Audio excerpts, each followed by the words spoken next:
Nous arrivons à Chypre le vendredi 19 mai pour un séjour d'une semaine. Chypre est la troisième île de la Méditerranée par sa superficie. Elle couvre 9 251 km². Sa population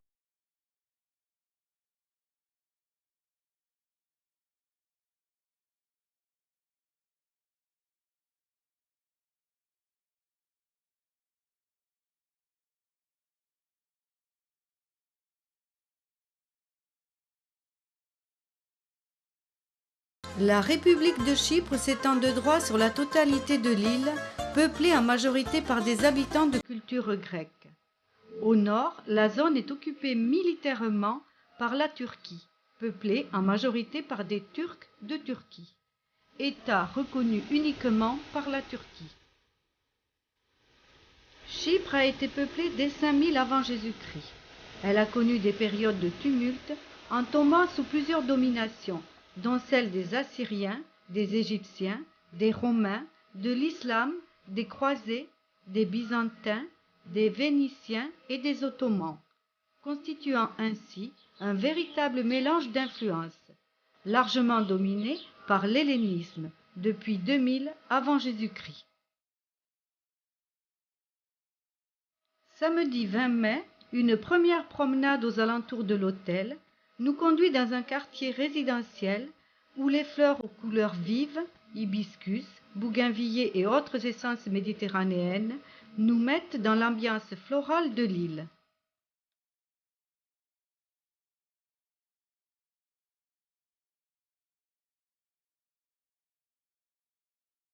Plus loin, une jetée, bordée de palmiers, longe d'autres hôtels.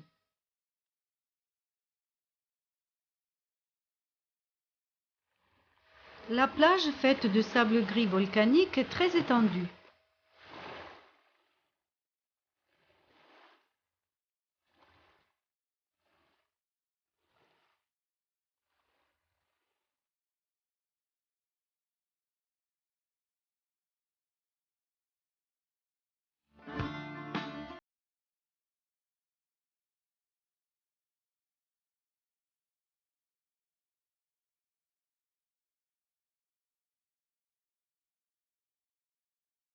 L'après-midi, nous allons à Larnaca, marcher sur la promenade des Palmiers. Larnaca est construite à l'emplacement de l'antique cité Kition. Selon la légende, elle fut fondée après le déluge par Kittim, le petit-fils de Noé. Occupée dès 1800 avant Jésus-Christ, elle fut désertée vers 1050 avant Jésus-Christ. Au passage, nous voyons la statue de Kimon, général athénien qui fut l'un des premiers libérateurs de Chypre.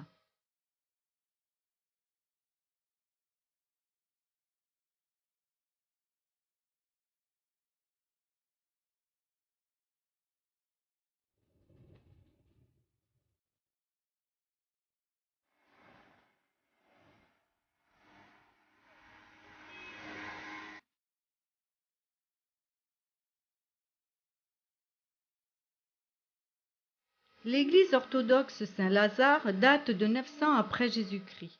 C'est l'un des plus beaux exemples d'architecture byzantine.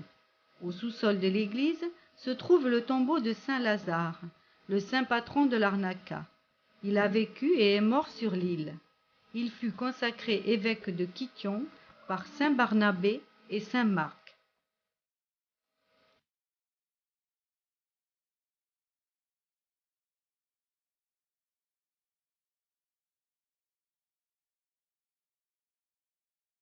La religion orthodoxe domine dans la partie grecque de Chypre. L'Église grecque orthodoxe est autocéphale et l'archevêque demeure indépendant du patriarcat d'Antioche.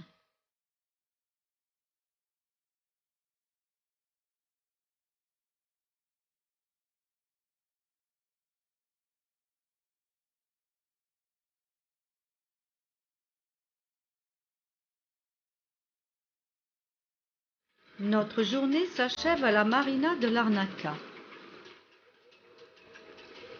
Cette ville portuaire compte 70 500 habitants. Le nom de Chypre vient du mot cuivre, car à l'époque romaine, on extrayait du cuivre sur l'île, que les Romains appelèrent Aes Cyprium, ce qui signifie métal de Chypre. Ce mot se transforme au fil du temps pour devenir cuivre en français.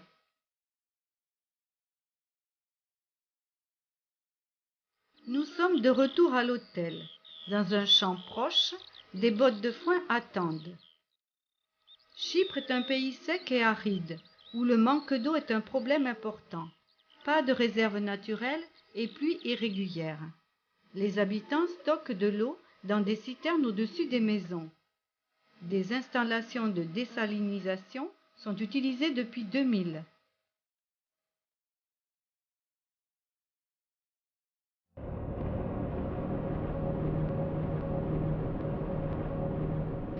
Dimanche 21 mai, nous partons pour une journée d'excursion dans le massif du Troodos.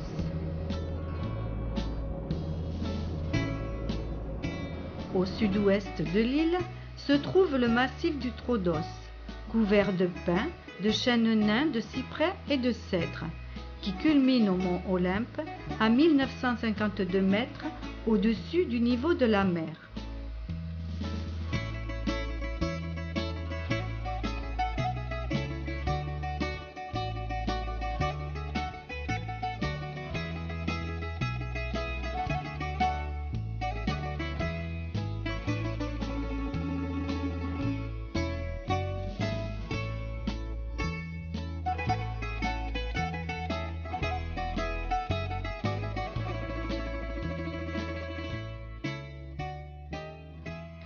À Troni, nous visitons le tombeau de Monseigneur Makarios III, mort en 1977.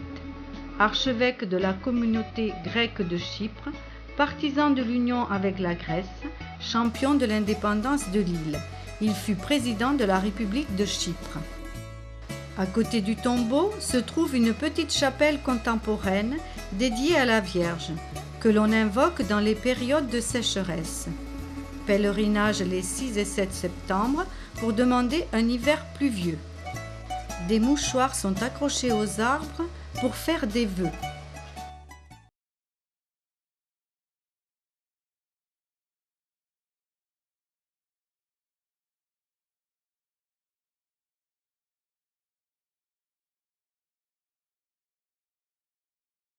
À 400 mètres d'altitude, le monastère de Kikos est un lieu de pèlerinage. C'est le plus fameux et le plus riche monastère de Chypre, fondé en 1100 durant le règne de l'empereur byzantin Alexis Comnène. L'édifice actuel date de 1831. Discret, voire austère, il est consacré à la Vierge. Le premier président de Chypre, l'archevêque Makarios III, y fit son noviciat.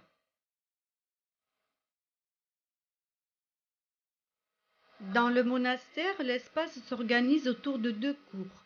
On peut circuler dans les galeries. Certaines sont couvertes de fresques, assez récentes, ce qui n'enlève rien à leur beauté biblique.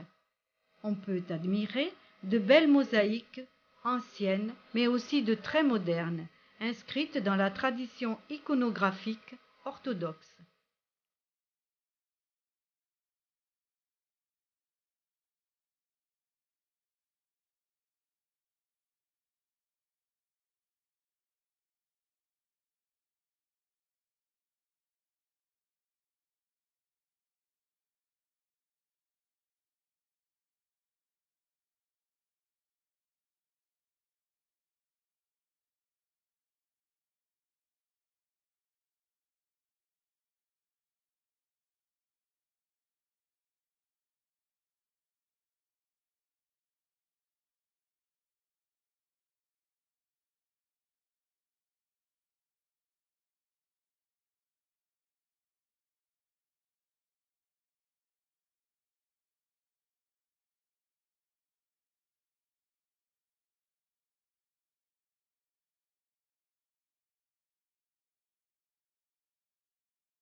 Mosaïque représentant la dormition de la Vierge qui correspond à l'Ascension dans la religion catholique.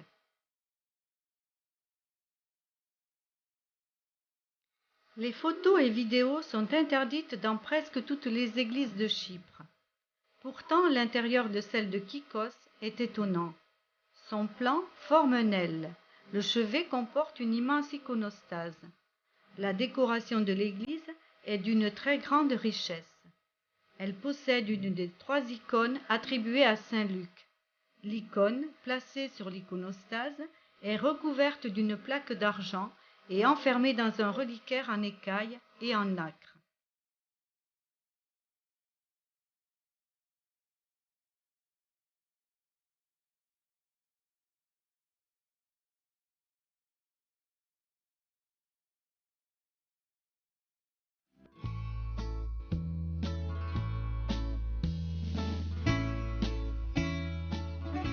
À la sortie du monastère, nous allons vers le restaurant pour déjeuner.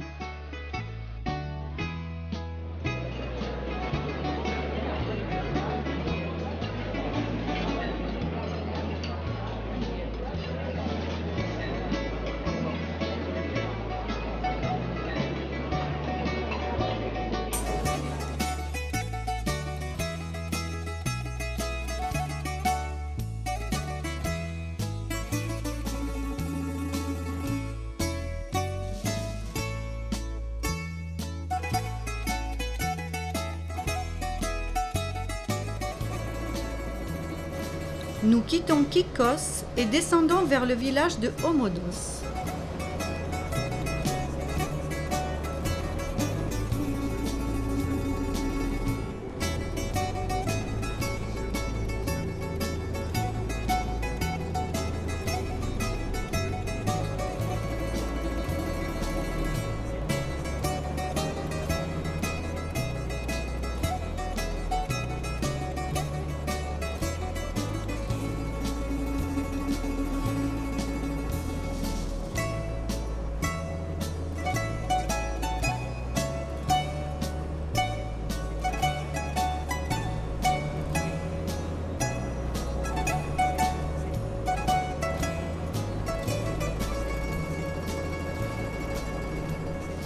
Au passage, nous apercevons des petits vignobles plantés dans des champs en terrasse.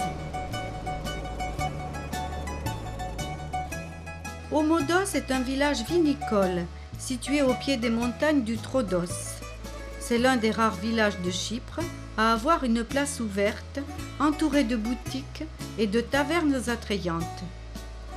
Le monastère de la Sainte-Croix n'est plus en activité. Il doit son nom à son reliquaire, un morceau de la Sainte-Croix et des cordes ayant servi à lier les mains du Christ.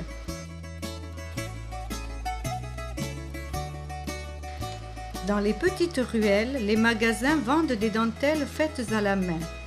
Une dentelière nous fait une démonstration de son habileté.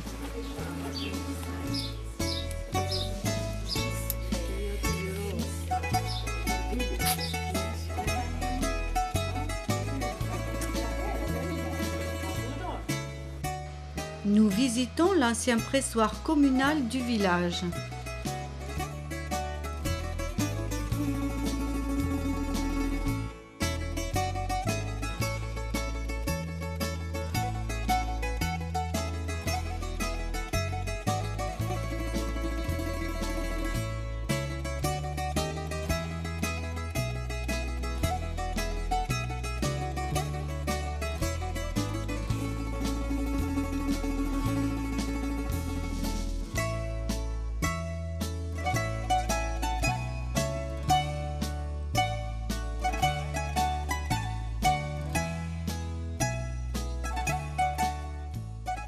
Sur la route du retour à l'hôtel, nous passons près de la ville de Limassol.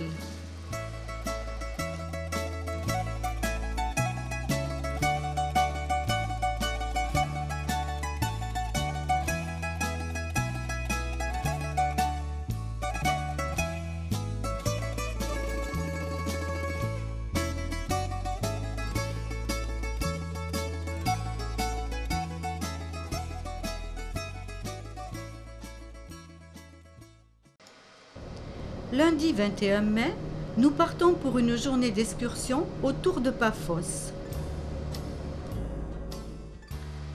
La première étape sera pour Petra tou Romiou. Une tradition situe le lieu de naissance de la déesse Aphrodite, déesse de l'amour, au lieu du littoral nommé Petra tou Romiou, le rocher du Romain. Un ensemble de falaises et de rochers impressionnants, un peu à l'est de l'ancienne Paphos. C'est pourquoi Chypre fut appelée l'île de l'amour.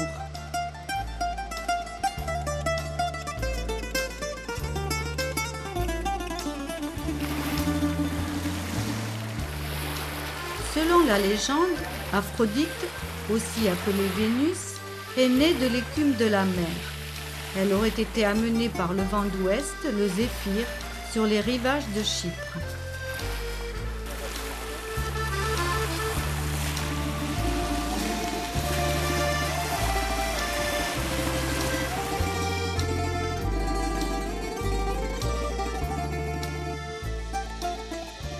Deuxième étape, le village de Yeroskipou, qui est appelé le jardin sacré de la déesse Aphrodite.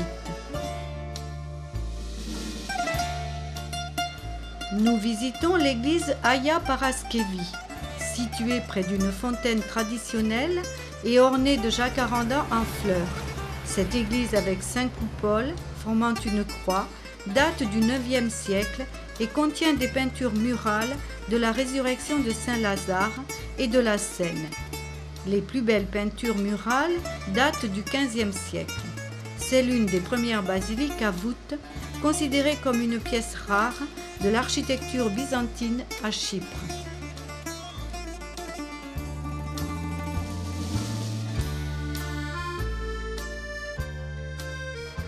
À la sortie de l'église, nous admirons les fleurs de l'eucalyptus avant d'arriver à la fabrique de loukoum, dans laquelle les loukoums sont fabriqués de façon artisanale.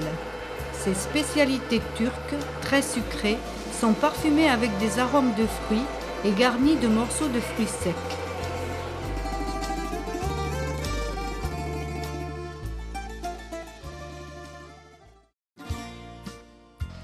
Dernière étape, la ville de Paphos.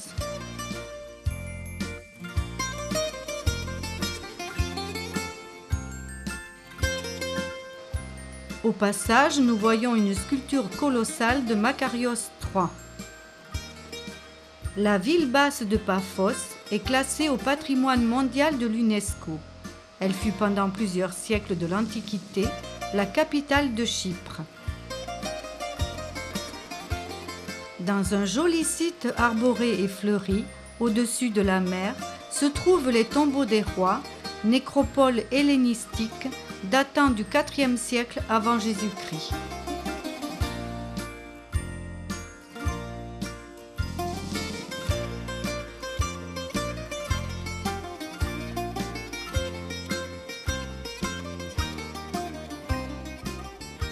Ces impressionnants tombeaux souterrains, taillés dans le rocher, ont été construits durant les années de déclin des cités royaumes chypriotes. Ils ont servi de 330 avant Jésus-Christ à 330 après Jésus-Christ environ. Certains ont des cours intérieures à colonnades doriques.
Nous quittons les tombeaux des rois et faisons un arrêt aux catacombes de Hagia Solomoni, du nom de la sainte qui au IIe siècle avant Jésus-Christ refusa ainsi que ses 7 fils d'abjurer leur foi juive.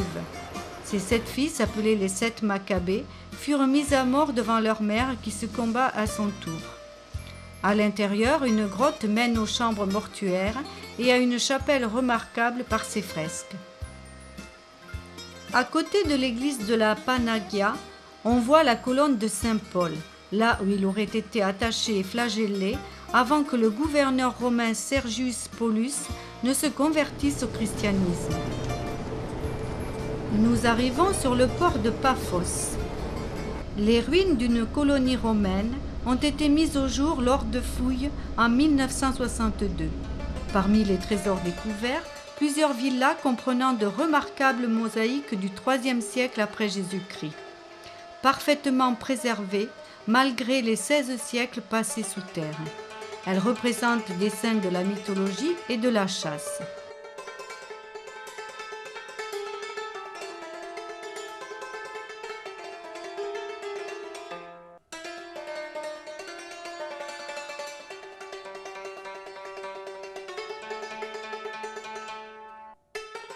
La plus ancienne mosaïque du pays représente le monstre Scylla, nymphe qui fut changée en monstre marin.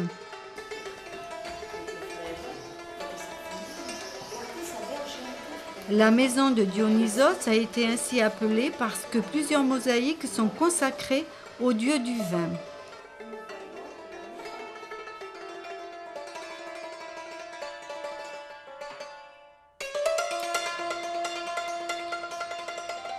Une des plus célèbres mosaïques est celle du triomphe de Dionysos, où le dieu conduit un char tiré par des bœufs, accompagné de personnages ivres.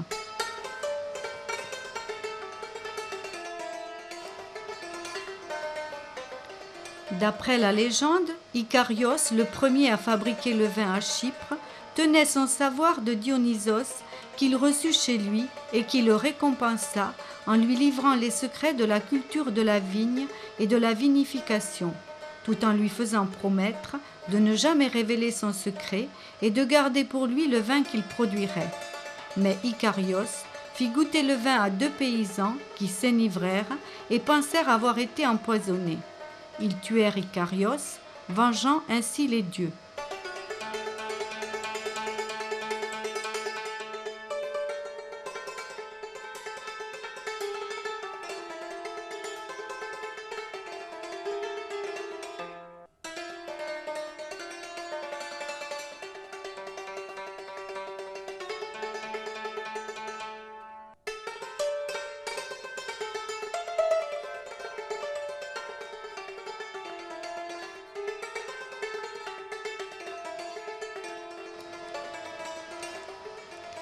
Une mosaïque illustre les 4 saisons.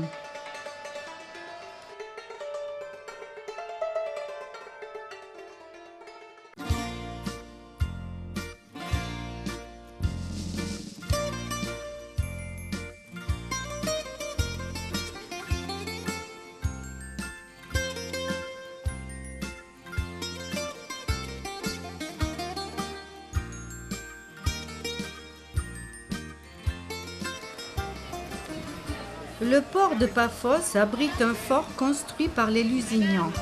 De la construction initiale, il ne reste qu'une tour fortifiée ayant échappé à la destruction des Vénitiens au XVIe siècle. Après sa conquête par Richard Cœur de Lion, l'île de Chypre fut d'abord confiée aux Templiers, à la maison de Lusignan, qui engendra une dynastie de rois de Chypre originaires de France, de 1192 à 1489.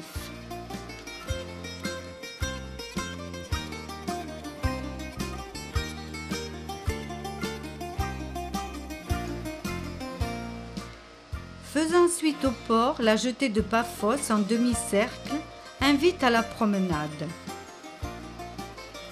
Des mariés très british arrivent sur la jetée.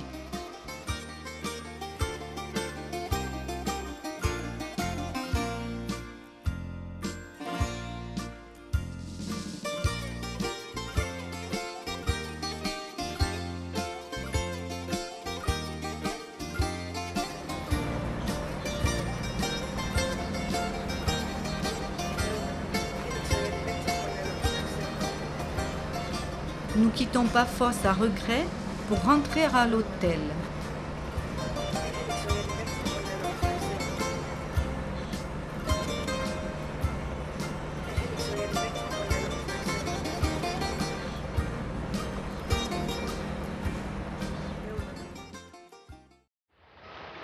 Mardi 22 mai, nous retournons à Larnaca. La plage est longue de 8 km.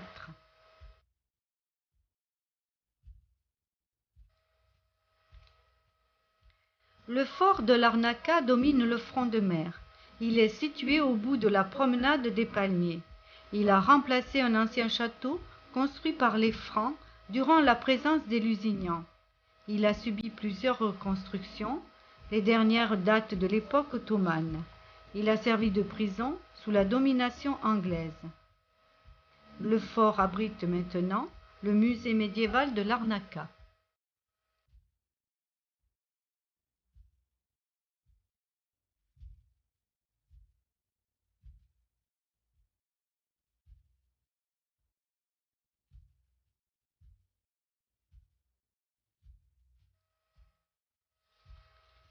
L'ancienne mosquée d'Al-Kébir, à l'entrée de l'ancien quartier turc, témoigne des deux cultures religieuses de Chypre.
Mercredi 23 mai, nous partons pour une journée d'excursion à Nicosie. Capitale de l'île depuis le Moyen Âge, elle compte 300 000 habitants. Nicosie est la seule capitale à être divisée en deux parties, avec au nord la partie turque et au sud la partie grecque. Ces deux parties sont séparées par la ligne verte, une zone démilitarisée occupée par l'ONU.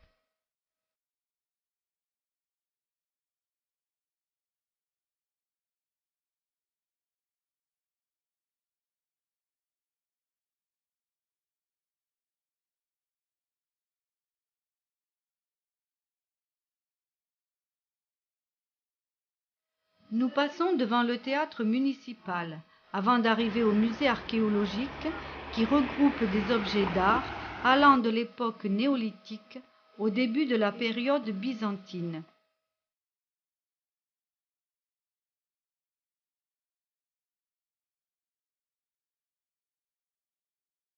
Statuette en forme de croix qui a déjà plus de 5000 ans. Terre cuite représentant une cérémonie 2100 avant Jésus-Christ.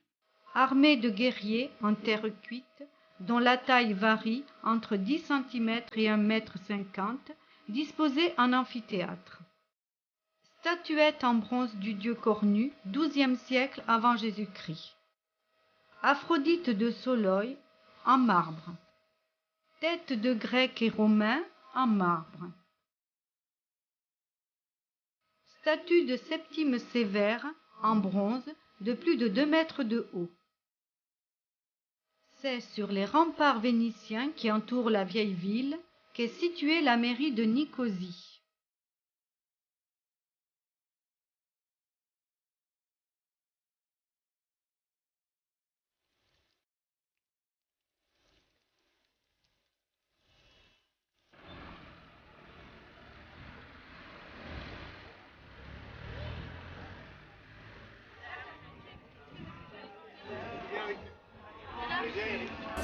Le quartier, Laiki Yitonia, est un labyrinthe de ruelles bordées de constructions anciennes. Rues piétonnes, restaurants, boutiques à la mode en font un lieu de promenade dynamique.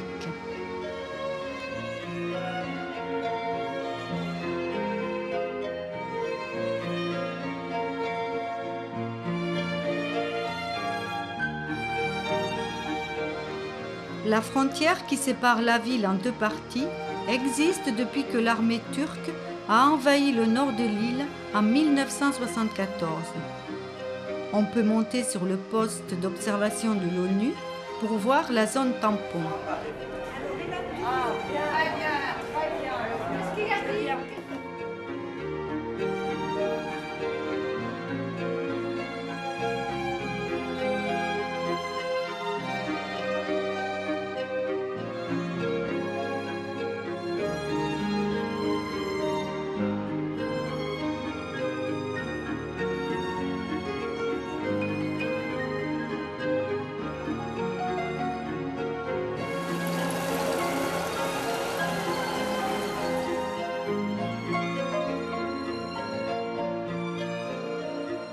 Nous revenons vers le quartier typique du Laiki Yitonia avec ses ruelles enchevêtrées, ses balcons vénitiens et ses restaurants.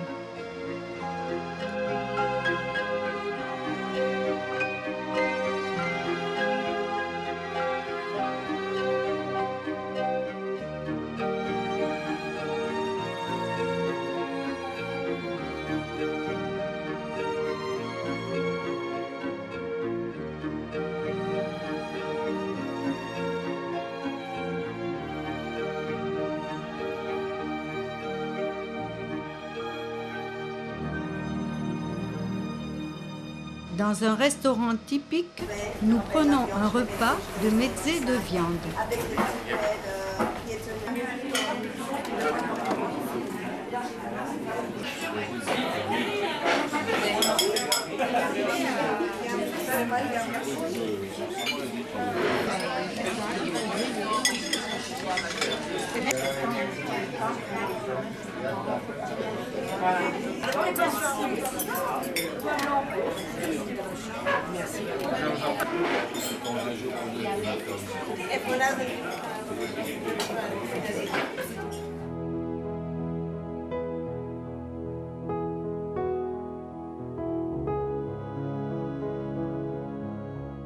En roulant dans Nicosie, nous passons devant les remparts vénitiens.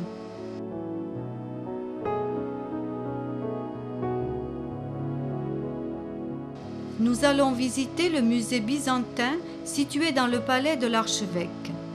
Devant le bâtiment trône l'imposante statue de Makarios III, premier président de Chypre à l'indépendance de l'île en 1960. Les Chypriotes vouent encore un véritable culte à ce père du peuple. Le musée byzantin expose de magnifiques icônes et mosaïques. Il possède la plus riche collection d'icônes au monde. La cathédrale Saint-Jean, élevée au XVIIe siècle, abrite des fresques du XVIIIe siècle. Le plafond de la nef est entièrement recouvert de fresques byzantines aux couleurs vives. Une fresque retrace l'histoire de Saint Barnabé, fondateur de l'église de Chypre, et la découverte de son tombeau à Salamine. L'iconostase est remarquable, recouverte de motifs à la feuille d'or.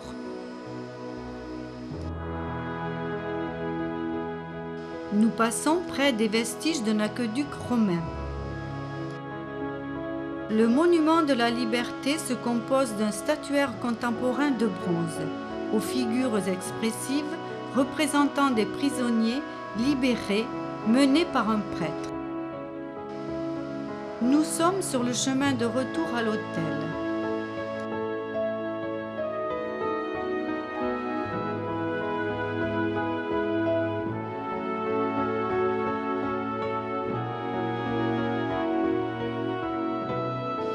Le soir, nous aurons le plaisir de voir un spectacle de danse folklorique dans le restaurant de l'hôtel.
Jeudi 24 mai, nous faisons une dernière matinée d'excursion dans la région de Larnaca.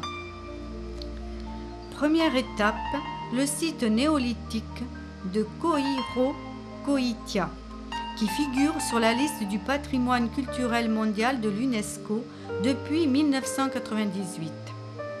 À l'entrée du site, nous voyons la reconstitution d'un village tel qu'il pouvait être à l'époque néolithique. Sur le versant d'une colline se trouvent les ruines d'un village pré-céramique, d'une époque où l'on ignorait encore l'art de la poterie. Un vaste assemblage d'habitations circulaires en pierre qui semble séparé en deux secteurs par un mur bien visible, long de près de 185 mètres. En fait, ce mur bornait et protégeait dans sa première phase d'existence le village. La construction de ce mur représente un travail collectif important qui témoigne d'une organisation et d'une cohésion sociale déjà très développée. Le caroubier est un arbre répandu à Chypre. De croissance lente, il peut mesurer de 8 à 15 mètres et vivre 500 ans.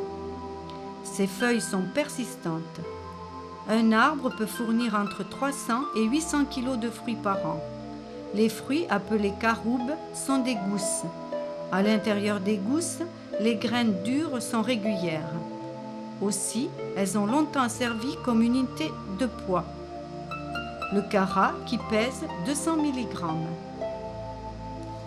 La deuxième étape sera au couvent de montagne de Agios Minas, fondé au XVe siècle et reconstruit en 1740. À l'arrivée, un grand mur est décoré d'icônes en céramique. Une fontaine décorée d'une icône fait face à l'entrée du couvent. Les visiteurs doivent avoir une tenue correcte dans le couvent, pas de short pour tous et pas de pantalon pour les femmes. À l'entrée, près de jupes.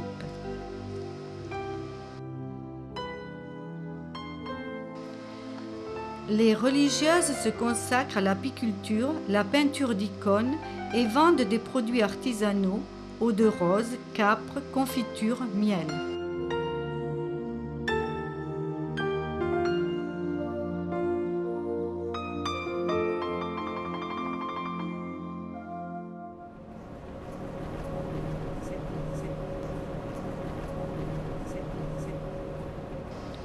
Dernière étape à Lefkara.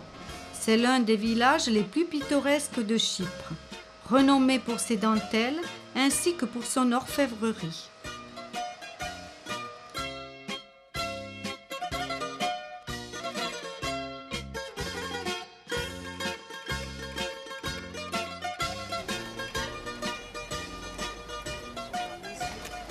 Le village, lové sur deux collines et séparé en une partie haute, Pano Lefkara, et une partie basse, Kato Lefkara, possède des ruelles étroites et tortueuses.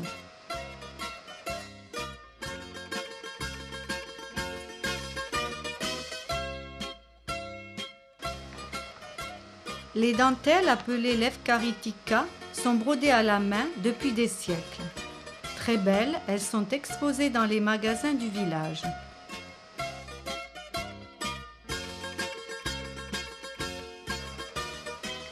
Selon la tradition, lors d'une visite à Lefkara, Léonard de Vinci aurait commandé une nappe d'autel brodée pour la cathédrale de Milan.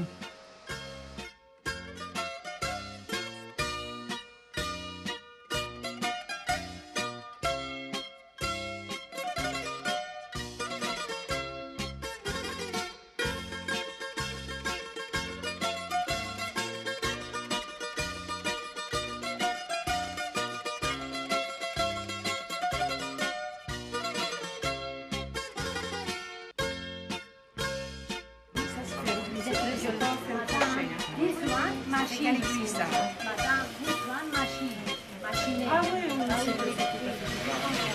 c'était qu'à la main, ça. À la main. C'est du vénitien. Vénitien.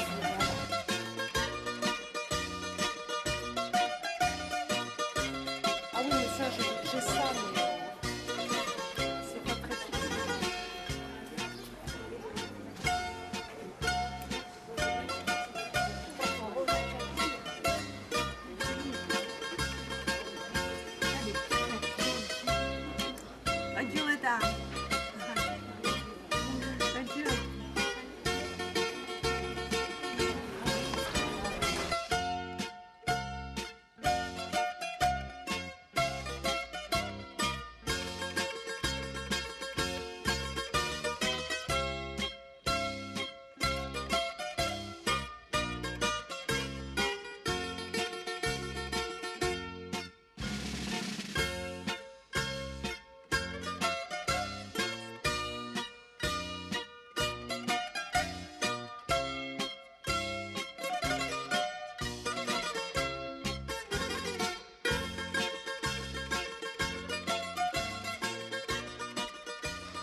Nous rentrons à l'hôtel pour le déjeuner.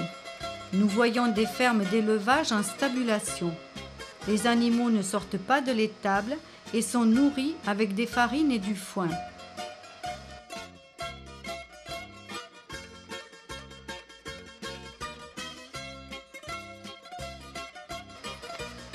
À 18h, nous partons pour la ferme aux ânes.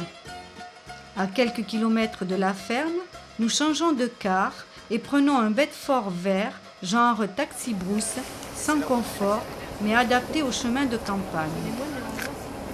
Moi, je te fais rien, j'ai quand même là, regarde. Merci,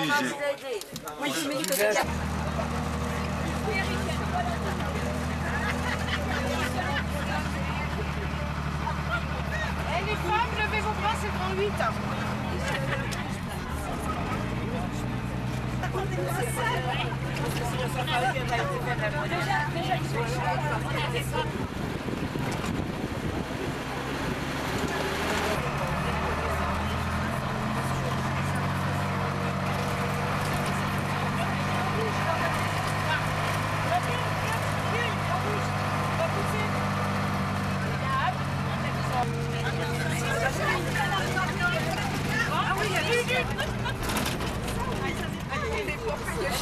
S'il vous plaît.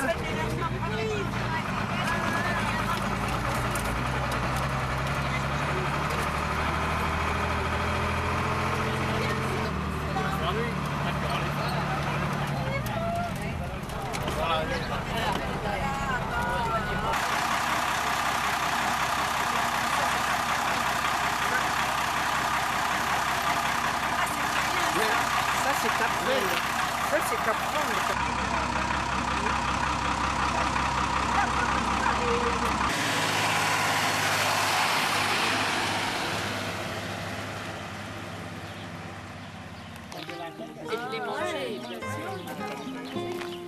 Nous sommes attendus par le fermier qui nous fait une visite guidée.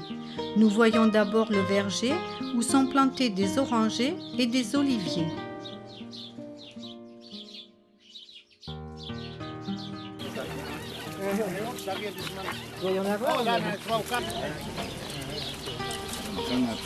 Une noria fonctionne encore.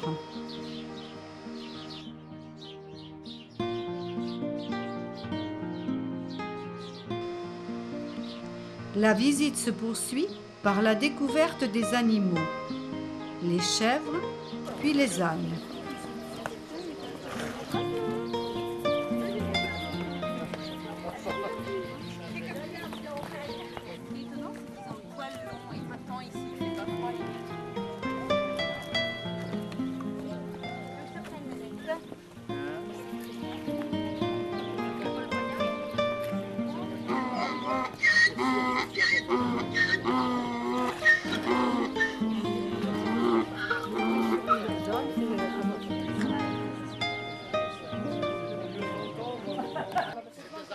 Nous voyons aussi des autruches étonnées et des chèvres de Nubie aux très grandes oreilles. La manucure, elle n'est pas passée, hein? Non, elle n'est pas passée pour faire. Bah, carrément, toi. Oh, t'es grande, hein? Regardez, le petit oiseau va sortir. Attention, il y a une marche, ma mère. Tu vas voir. Oui, non, mais ne me mange pas. Et plus loin, les cochons affamés.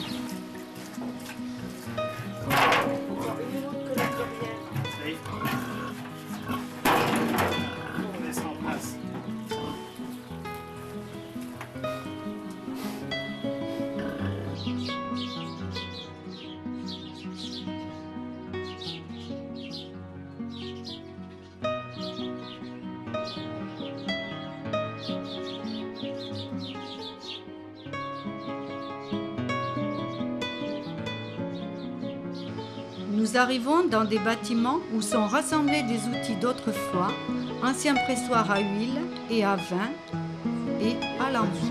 Tout récupéré, les récupérer donc en fait, pas le marc mais le dos.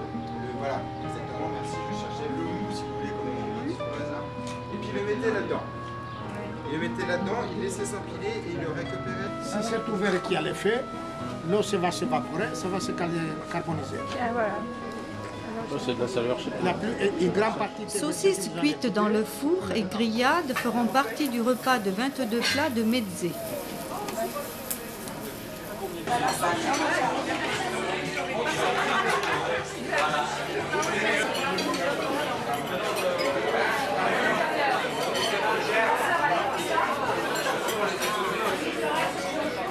La soirée se termine par un spectacle de danse folklorique.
Vendredi 26 mai 2006, le séjour est terminé.